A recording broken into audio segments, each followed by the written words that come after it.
ನಮಸ್ತೆ ವೀಕ್ಷಕರೇ, ನಮ್ಮ ಚಾನೆಲ್ಗೆ ಸ್ವಾಗತ. ರಾಜ್ಯ ಸರ್ಕಾರಿ ನೌಕರರಿಗೆ ಒಂದು ದೊಡ್ಡ ತಲೆನೋವಾಗಿ ಪರಿಣಮಿಸಿದ 7ನೇ ವೇತನ ಆಯೋಗ ಅಂತಾನೆ ಹೇಳಲಾಗ್ತಾ ಇದೆ.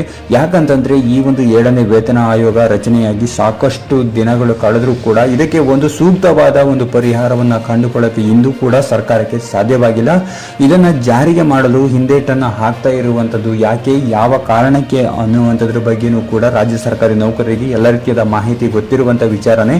ಆದ್ರೆ ಮುಂದಿನ ದಿನಗಳಲ್ಲಿ ಯಾವ ರೀತಿ ಇದನ್ನ ಜಾರಿಗೆ ತರ್ತಾರೆ, ಹಾಗೆ ಈ ತಿಂಗಳ ಅಂತ್ಯದೊಳಗೆ ಇದೇನಾದ್ರೂ ಜಾರಿ ಆಗುತ್ತಾ, ರಾಜ್ಯ ಸರ್ಕಾರಿ ನೌಕರಿಗೆ ಒಂದು ಸಿಹಿ ಸುದ್ದಿಯನ್ನ ಕೊಡ್ತಾರ ಅನ್ನುವಂಥದ್ದನ್ನ ಕಾದ್ ನೋಡ್ಬೇಕಾಗಿದೆ.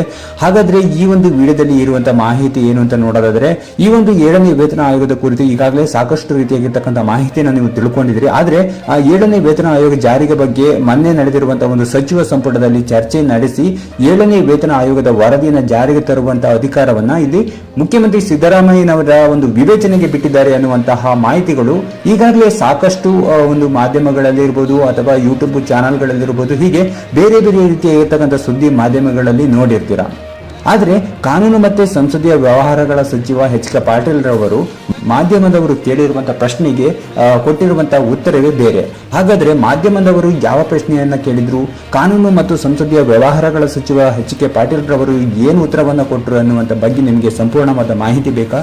ಹಾಗಿದ್ರೆ ಈ ವಿಡಿಯೋವನ್ನು ಎಲ್ಲಿಯೂ ಕೂಡ ಸ್ವಲ್ಪ ಸ್ಕಿಪ್ ಮಾಡಿ ನೋಡದೆ ಪೂರ್ತಿಯಾಗಿ ಕೊನೆ ತನಕ ನೋಡಿ. ಹಾಗೆ ನೀವು ಇದೇ ಮೊದಲ ಬಾರಿಗೆ ನಮ್ಮ ಚಾನಲ್ ಅಲ್ಲಿ ವಿಡಿಯೋವನ್ನು ನೋಡ್ತಾ ಇದ್ರೆ, ಸಬ್ಸ್ಕ್ರೈಬ್ ಆಗಿಲ್ಲ ಅಂತಂದ್ರೆ ಈಗಲೇ ನಮ್ಮ ಚಾನಲ್ಗೆ ಸಬ್ಸ್ಕ್ರೈಬ್ ಮಾಡಿ. ಹಾಗೆ ಇನ್ನಷ್ಟು ಹೊಸ ಹೊಸ ವಿಡಿಯೋಗಳು ಬೇಕು ಅಂತಂದ್ರೆ ಎಸ್ ಐ ಆಮ್ ಇಂಟ್ರೆಸ್ಟೆಡ್ ಅಂತ ಕಾಮೆಂಟ್ ಮಾಡುವ ಮೂಲಕ ನಮಗೆ ತಿಳಿಸಬಹುದು. ಹಾಗಾದ್ರೆ ಬನ್ನಿ ವೀಕ್ಷಕರೇ, ಕಾನೂನು ಮತ್ತು ಸಂಸದೀಯ ವ್ಯವಹಾರಗಳ ಸಚಿವ ಎಚ್ ಕೆ ಪಾಟೀಲ್ ರವರು ಏನ್ ಹೇಳಿದ್ದಾರೆ ಅಂತ ನೋಡ್ಕೊಂಡು ಬರೋಣ. 7ನೇ ವೇತನ ಆಯೋಗದ್ದು ಸಿಎಂ ಅವರಿಗೆ ಅಧಿಕಾರ ಕೊಟ್ಟಿದ್ದಾರೆ ಅನ್ನುವಂತ ಮಾಹಿತಿ ಇದೆ ಸರ್. ಇಲ್ಲ, ಇವತ್ತು ಆ ವಿಷಯ ನಮ್ಮ ಕ್ಯಾಬಿನೆಟ್ ಎದುರಿಗೆ ಇರಲಿಲ್ಲ. ನೋಡಿದ್ರಲ್ಲ ವೀಕ್ಷಕರೇ, ಇದು ಕಾನೂನು ಮತ್ತು ಸಂಸದೀಯ ವ್ಯವಹಾರಗಳ ಸಚಿವ ಎಚ್ ಕೆ ಪಾಟೀಲ್ ರವರು ಹೇಳಿರುವಂತಹ ಮಾತು.